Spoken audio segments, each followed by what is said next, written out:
Alright, hi everybody, welcome back. If you watched the first video on gessoing a canvas, this is what you do after that. So this is essentially coats 2 and 3. I'm going to just wrap them up together because they're basically the same thing depending.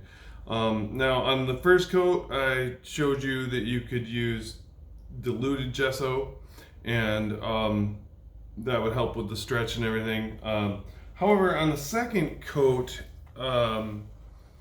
you can still use the diluted gesso, but by the third coat especially, you don't want to use it. So typically I use diluted gesso, so I dilute it with water for the first coat, but not for the second and third coats. The biggest differences mostly between those coats, between the first coat and the second and the third coat, is that on the second and third coat you don't typically have to gesso along the staples on the back, but on every coat that you do, you want to gesso the sides. And then another difference that comes in on the second and third coats is before you do the next coat, so before you do the second coat, after the first coat, before you do the second coat, then after the second coat, before you do the third coat, you should also use a piece of sandpaper and go over the edges, both the sides, so the edges on the side here and the front, and take off any of the imperfections in the canvas that are going to be pulled up on that first coat. You really want to do that to get rid of some of the loose fibers and dust and textures and stuff that are going to work their way out as the canvas dries. You want to use a relatively light grit sandpaper. You don't want anything too coarse. Anything under 100 or 100 or under, maybe a little too much. I typically recommend 150 to 120 grit sandpaper, and you don't want to spend too much time on it. You literally want to do about as much as I'm going to do in front of you right now. So I just go along the edge like that, and then I'm going to pick it up real quick so I can get this edge, and you just dust it, right? And I'm going to do the back edge. You do not want to sit there and grind back and forth, or else you might wear a hole in the layer of gesso and expose the canvas and possibly even tear the canvas. So now I've done the sides really quickly. You can definitely tell a difference in how they feel. And then I'm going to come through and I'm just going to really quickly kind of do like a Mr. Miyagi wax on, wax off type thing. Something like this.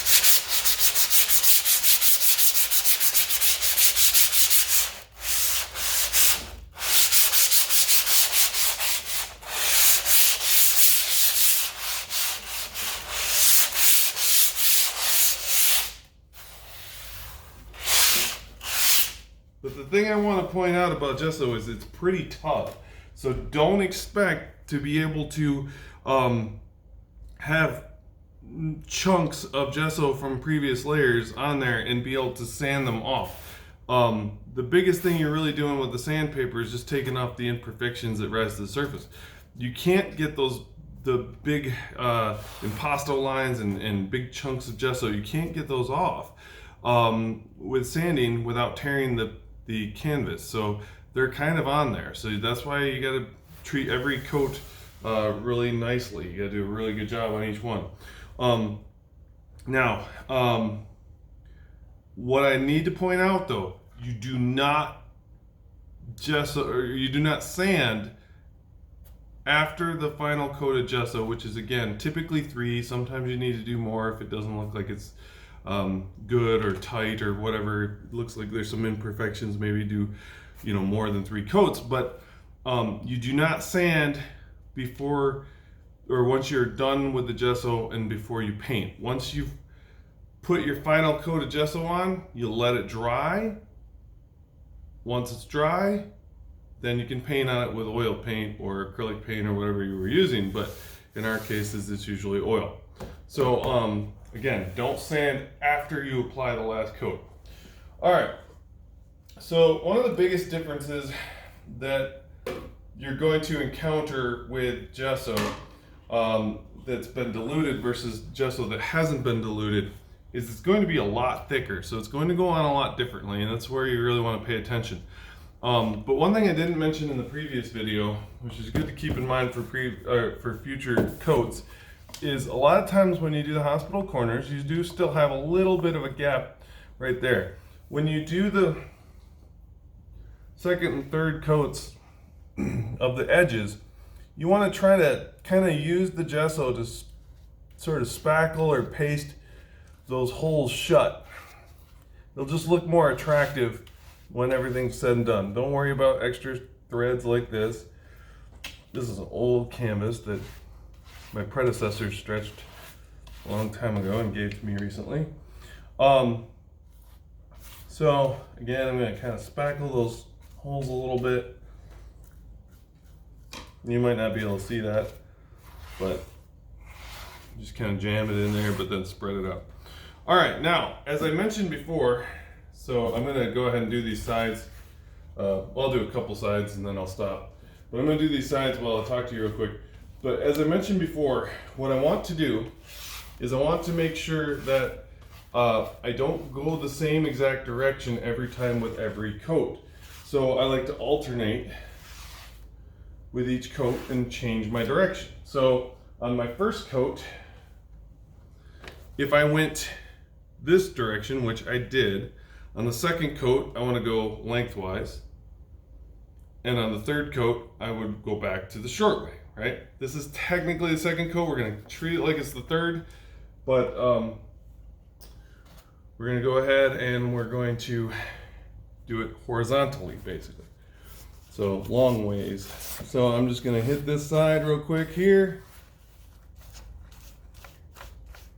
Spackle that corner down a little bit, fill it up. All right, now I've got this on there. Now what a lot of people do is they'll go this way, but they'll do it in little tiny batches. No, you need to do just like you did, all the way from one edge to the other. Even if that means because of the size of the canvas, you do need to do shorter rows, that's absolutely fine. But the biggest thing is you gotta remember this stuff, not diluted on the second and third coats, is going to be a lot thicker. So it's going to be a lot easier to leave big track marks, big impasto marks in the brush per se, from the brush I should say. So in this case what I usually do is I take a decent glob and I put it down, but then I go and I kind of go through between it like this. Now if this is a huge canvas I wouldn't be able to put too much on here. Once I got that on, remember just like on the first coat where I ignored the direction I was actually going to go at first to spread it out, I'm going to do the same thing. So I'm going to go all over like this, and then I'm going to go back in the direction I want it to actually end up. So in this case, I'm going to kind of pull it down. I'm going to push it out towards the edge a little bit more. And so I'm kind of doing an X type application. In this case, I'm going up first. Now, again, I could spray water on this as I'm doing it.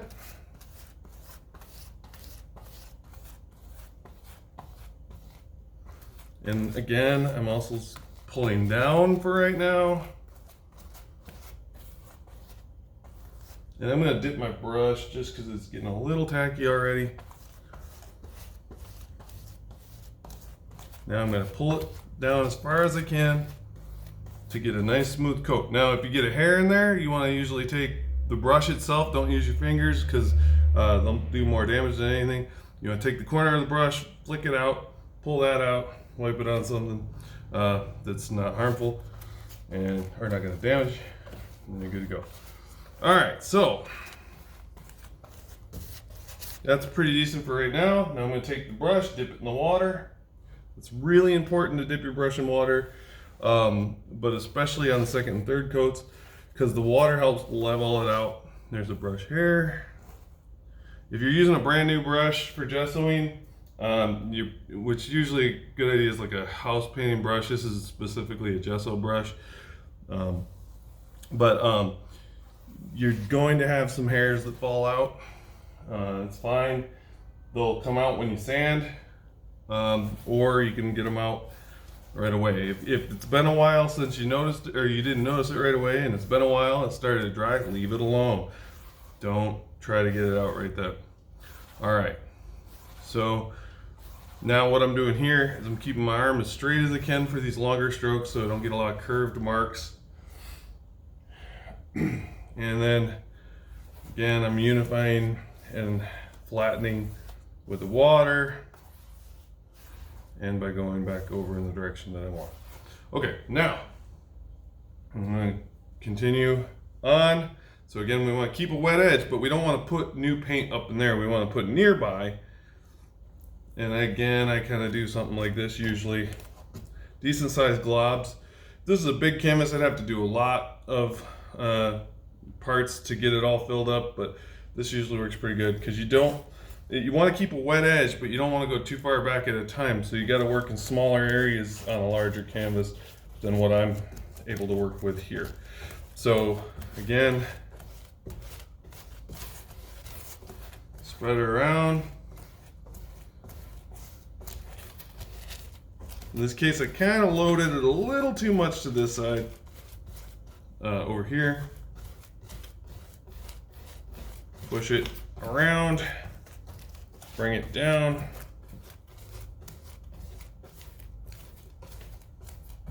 Push it back up there a little bit because it was thin.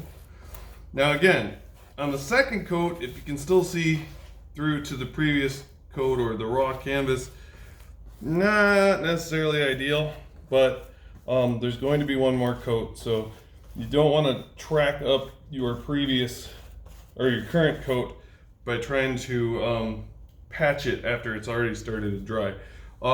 Before I unify, I should unify right now, but before I do that, I just barely got a little bit more that needs. I only have a little bit, so I don't want to overload the brush because I will find that will haunt me and make those thick marks I talked about previously. So once I get this done like that, all of it's pretty much ground in, put where I need it. Now I can come back with the water. And I usually dip my brush in the water about every other row, maybe, do a row of strokes and then move down and dip in the water. So dipping again, didn't do much, maybe covered about 6 inches there.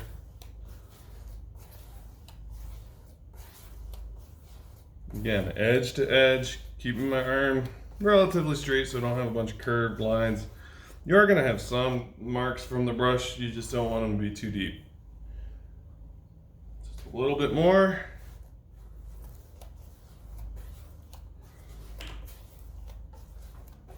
And once this is done, just about is. A little bit more water. You can tell it needs more water if it's not gliding very well. You don't want too much water, but of course, you want it to be making relatively smooth marks. All right, there we go. Now, the last thing I want to do real quick is just kind of troll along the edges, make sure there's not any big chunks. You can take water on your finger to smooth them out, flatten them down, whatever you need to do. I'm just, in this case, mine aren't bad, so I'm just kind of using my bare finger to check for them and to smooth them down at the same time. But if they come over on the front, just take a little bit of water on your finger, and, something like that. So anyway, again, once this dries, if it needs another coat, then I would sand it. If not, I leave it alone and just paint on it. It'll be a nice plasticky surface. In this specific case with this actual canvas, this is only the second coat, so I do want to put another coat on. So I would want to sand it, put another coat of the non-diluted gesso on it. So again, first coat, dilute, second and third coat, or second coat you could dilute if you wanted, but the second and third coat typically you don't dilute, you use pure gesso right out of the jug. All right, thank you very much. Have a great day.